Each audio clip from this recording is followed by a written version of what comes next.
سلام كم تكونوا كبرات تخاطل تي اف بي ان ستريوم نحجم بقار سرعات بلصقنا حزب تግራይ ሙሉእ بملؤ نمصنات وتهدراوي مدلوات ابز غبرل زلوان ህዝባዊ ወያነ ሓርነት ትግራይ ነዚ ዝምልከት ህጹጽን አገዳስን መልእኽቲ አውጽሎ ስለዚ ሙሉእ ትሕዝቶ ናይቲ መልእኽቲ ከም ዘለዎ ናባኹም ኮብልኤ ካብኡ ቀጽለውን ከምዚ ንዕዘቦ ዘለና ስርዓት ብልጽግና ዘይተኣደነ አጽዋር ብምሽማት እልብ ዘይብሉ ሰራዊት ብምስልጣን ህዝብታት ኤርትራን ትግራይ ንምጽናት ሙሉእ ወተሃደሮም ድለዋት ኣብ ምክያድ ይርከባሎ ኣብ ሚድያ ወጽየሙን ሚኒስትራትን ወተሃደሮ መራሕትን ናይ ስርዓት ብልጽግና ንኤርትራ ክወሩ ምዃኖም ቀይሕ ባሕሪ ብሓይሊ ክጎብጡ ምዃኖም ህዝቢ ትግራይ ከይጽነተ ድቃስ ከም ዘይወስዶምን ካብ ኣፎም ወይ ከዓ ካብ መግለጽ የምሰምዕ ዘለና መግለጽታት ወይ መልእኽታት ስለዚ ነዚ ንምምካት ሰራዊት ትግራይ ዝገብሮ ዘሎ ወተሃደሮም ድለዋት زعتق أزلو زمناو أصوار زملكتون حصر زبل حبريتا نباخون كبلئ كسام وداتهم سايس أنهم كتكاتاتلو بخبري يعدم باركس بتي أقداسن خصوصا ملأختي ناي هزباوي ويانا حارنة تقراي مس نجمر لما عنتي زوصايو كمز السعب يبل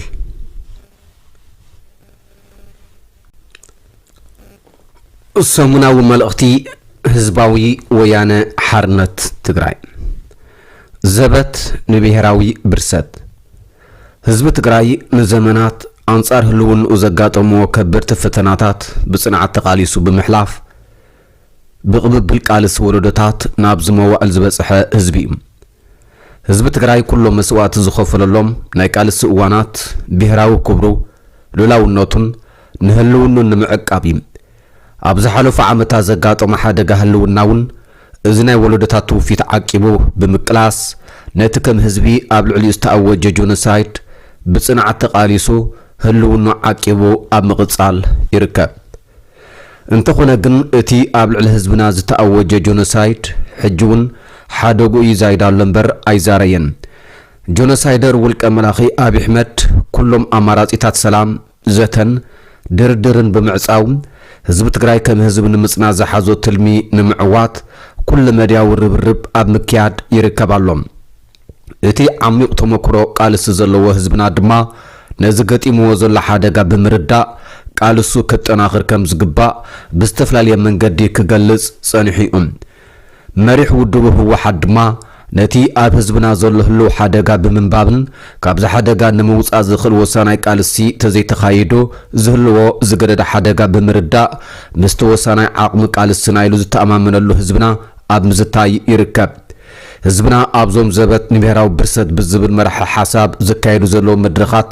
ብውዕውዕ መንፈት ብምእስታፍ ነቲ ዝቐረበሉ መበገስ ምይይጥ ዝበለጸ ብምዕማቕ ህልውንኡ ንምርግጋጽ ኣብ ዝኽእሎ መሰረታዊ ተግባራት ብግልጺ ኣብ ምዝታይ ይርከባሎም በመስዋዕቲ ወለዶታት ዝተዓቀበ ብሔራዊ መንነትን ክብርን ኣብ መዋዕሉ ክሸራረፍ ከም ዘይግባእ ብምትምማን እዚ በዘላቅነት ዝረጋገጽ ድማ ነቲ ኩሎም ዓይነት ናይ ሰላም አማራጺታት ነጺጉ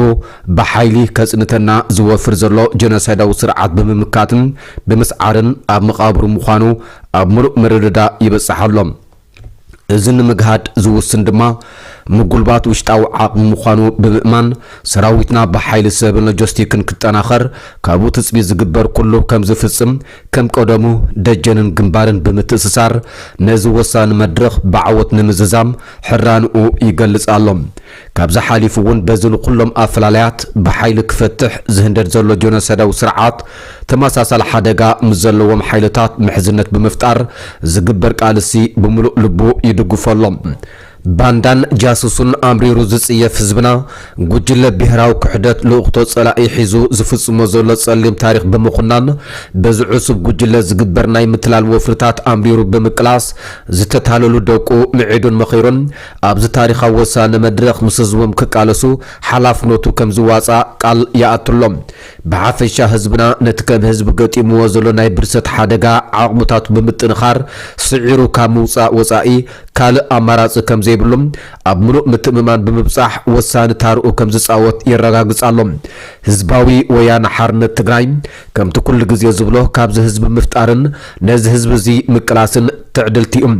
ኣብዚ ህዝቢ ትግራይ ብምሉእ ምትእምማን ዝኣትዎ ዘሎ ፍትሓዊ ቃልሲ ድማ ሎሚ እውን ከም ወትሩ ህዝቡ ከይጠለመ መሪሕ እጃሙ ብምውፃእ ነቲ ዘይተርፍ ዓወት ንምቅልጣፍ ካብኡ ትፅቢ ዝግበር ኩሉ ክፍፅም ምዃኑ ደጊሙ ቃል ብምእታዊ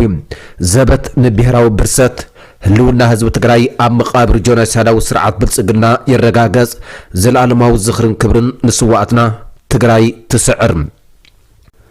ማርከስ ኩብራ ሰማዕቲ ህዝባዊ ወያነ ሓርነት ትግራይ ሎማዓንቲ ዘውፅኦ ህፁፅና ገዳስን መልእኽቲ ነዚ ክሰምዕዎ ፀናሕኩም ይመስል ነይሩ ኣብዚ ናይ ሎማዓንቲ መልእኽቲ ብዙሕ ነጥብታት ተላዒሉሎ ጆኖሳይደር ስርዓት ብልጽግና ህዝቢ ትግራይ ንምጽናት ኩሉ ዓይነት ምድለዋት ይገብር ከም ዘሎ ኩላትና ንፈልጣ ሓቂ ኮይኑ ኣብዚ ናይ ሎማዓንቲ መልእኽቲ ናይ ህወሓት እውን ተጠቂሱሎ ብስርዓት ብልጽግና ተመሳሳሊ ናይ ሞት ድነ አንጸላሊዎ ዘሎ ካልእ ሕብረተሰቡን ምስ ህዝቢ ትግራይ ኮይኑ አንጻር ስርዓት ብልጽግና ንምቅላስ ቁርብነቱ ከም ዝገለጸሉ ንህዝቢ ትግራይ እውን ኣብዚ ተጠቂሱሎ ካልእ ህዝቢ ትግራይ ስርዓት ብልጽግና ኣብ ልዕሊኡ ከብፅሖ ንዝኽእል ሓደጋ ንምክልኻል ደቁ ንምስናቕ ካብኡ ዝድለ ዘበለ ኩሉ ከዳሉ ብምሉእ ናይ ብሔራውን መንነታውን ወኒ ቁርብነቱ ከም ዝገለጸ እውን ኣብዚ ናይ ሎማዓንቲ መልእኽቲ ተገሊጹሎ ስለዚ ብሓፈሻ ኣብ ኩለን ወረዳታትን ከተማታትን ትግራይ ኣብዚ ሕጂ ሰዓት ካብ ሎማዓንቲ ጀሚሩ ማለት እዩ ሰፊሕ ዝኾነ ዘተታት ይካየድ ከም ዘሎ ክግለጽ ውዒሉሎ ዝተፈላለዩ ወታደራዊ መራሕትን ከምኡን ኣባላት ፖለቲካዊ መራሕቲ ናይ ህወሓትን መንግስቲ ትግራይን እውን ነዚ መድረኽ እዚ ኣብ ምምራሕ ይርከብሉ ጽቡቕ ዝኾነ ብሔራዊ ወንን ስምዒትን ዝቅስቅስ መድረኻት ይካየድ ከም ዘሎ ከዓ ተገሊጹሎ ዝተፈላለዩ ምንጭታት እውን ኣብ ባይታ ዘሎ መድረኻት ብዝተፈላለየ መንገዲ የቃልሕዎ ኣለዉ ካልእ ብዓሰርተታት ኣሽሓት ዝቁፀር ሰራዊት ትግራይ እውን ኣብ መሬት ኤርትራ እኹል ዝኾነ ወታደራዊ ብቕዓት ይወስድ ከም ዘሎ ዝተፈላለዩ ምንጭታት ይገልጹ ኣለዉ ንምንታይ ኣብ ትግራይ ዘይኮነ ኣብ ኤርትራ ወታደራዊ ስልጠና ይወስድ ኣሎ ዝብል ሕቶ ኣብ ዝሓለፈ እዋናት ከም ዝረኣናዮ ስርዓት ብልጽግና ህዝቢ ትግራይ ንምጽናት ዝተፈላለዩ ምንቅስቃሳት ክገብር ጸኒሕና ኣሎን ናይዚ መቐፀልታ ከዓ 45 ግዜ ናይ ድሮን መጥቃዕትታት ኣካይዱ ነይሩ ስለዚ ኣብ ውሽጢ ትግራይ ዝግበር ወታደራዊ ምንቅስቃስ ንናይ ድሮን መጥቃዕትታት ክቃላዕ ስለ ዝኽእል ሰራዊት ትግራይ ከዓ እኹል ናይ ድሮንን ካልእን መከላኸሊ ክሳብ ዝሰንቕ ተባሂሉ ሰራዊት ትግራይ ኣብ መሬት ኤርትራ ስልጠና ክወስድ ጸኒሑ ኣሎ ስርዓት ብልጽግና ሓደጋ ንህዝቢ ኤርትራን ትግራይን ክሳብ ዝኾነ ከዓ ሰራዊት ትግራይ ኣብ መሬት ይኹን ኣብ መሬት ኤርትራ ወታደራዊ ስልጠና ክወስድ ዝኽልክል ሕጊ ክህሉ ኣይክእልን እዩ ምክንያቱ እዚ ናይ ብህይወት ምቕጻልን ዘይምቕጻልን ጉዳይ እዩ ስርዓት ብልጽግና ከዓ ጸላእና ይኩሉ እዩ ስለዚ ብሓባር ይኹን በተናጸል ኣብ ኤርትራ ይኹን ኣብ ትግራይ ዝግበር ወታደራዊ ምድላው ዜሮ ኩሉ ጸላእ ሓደ ስለ ዝኾነ አንጻር ስርዓት ብልጽግና እዩ ስለዚ ኣብ መንጎ ሕብረተሰብ ኤርትራን ትግራይን ኣብ መንጎ ሰራዊት ኤርትራን ትግራይን ዝግበር ምትሕግጋዝ ወይ ከዓ ምትሕብባር ንሕብረተሰብ ናይ ክልቲኡ ህዝብታት ካብ ሓደጋ ዝከላኸል ክሳብ ዝኾነ እዚ ቅቡል እዩ ማንም ጸላእ ዝኣምነሉ ሎጂክ ሓቂ እዩ ሰራዊት ትግራይ ኣብዚ ሕጂ እዋን ኣብ ሰለስተ ከባቢታት ናብ ደቡብ ኤርትራን ትግራይን ቀረባ ዝኾኑ ቦታታት እዩ ወታደራዊ ስልጠና ዝወስድ ዘሎ ብዛዕባ እቲ ቦታታት ምጥቃስ ኣድላይነቱ ኣይተረኣየንን ኣገዳሲ እውን ኣይኮነን ወታደራዊ ምስጢር ንምዕቃብ ብዝብል ማለት እዩ ብዝኾነ ሰራዊት ትግራይ ኣብዚ ሕጂ እዋን ወታደራዊ ስልጠና ጥራይ ኣይኮነን ዝቐስም ዘሎ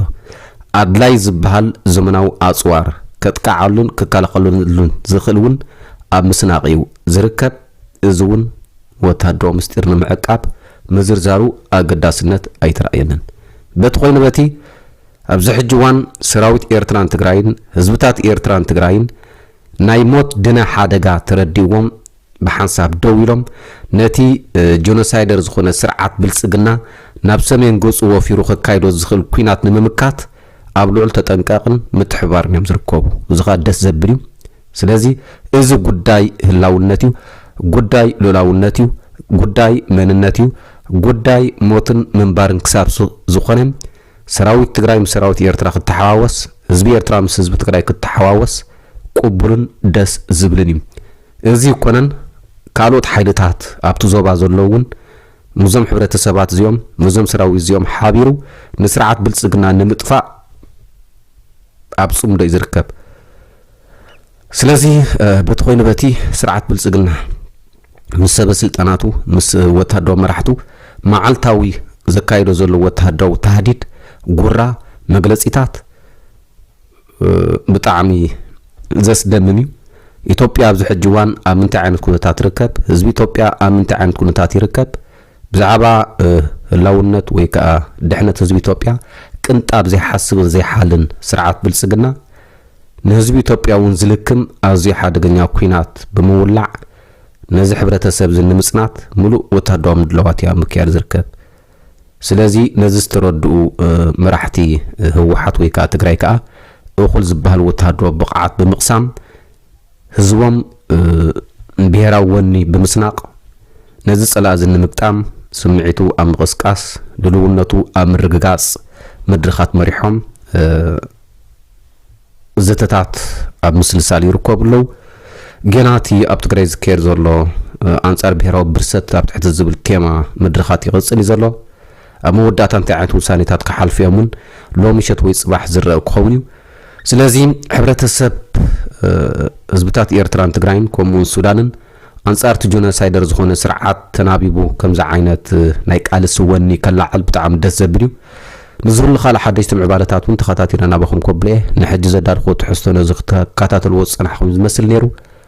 ክሳብ መወዳእታ ምሳይ ጸኒሕኩም ምክትታልኩም የመስግን ኣብ ቀጻሊ ክሳብ ንረኸብ ሰሰና እዩ